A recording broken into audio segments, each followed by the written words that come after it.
Oriental medical science aims at healing the body by normalizing the cells, tissues, organs, and systemic functions to achieve optimum wellness and cure diseases.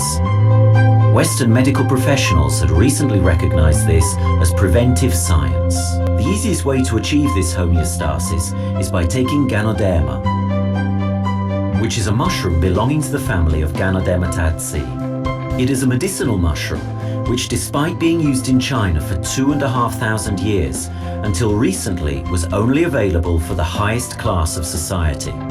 Based on thousands of years of experience, it is known that its components normalize the physical processes, gear up toxin excretion, and supply the function of the immune system.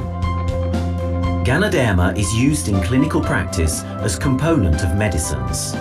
Western medical science also took notice of its results in the treatment of tumor-related diseases. Scientific researches prove the liver defender, antibacterial and antiviral effect of Ganoderma, but it has significant results in the regulation of blood pressure, blood sugar, and cholesterol level.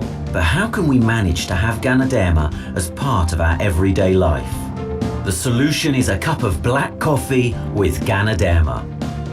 The success story of coffee began in the 15th century. From that time, coffee is known for its energizing, refreshing effect.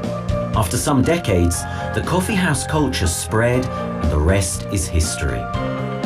Based on further researches, we should look at coffee in a new approach. It turned out, due to its high content of natural antioxidant, coffee is not even unhealthy, but it has a positive effect on the body.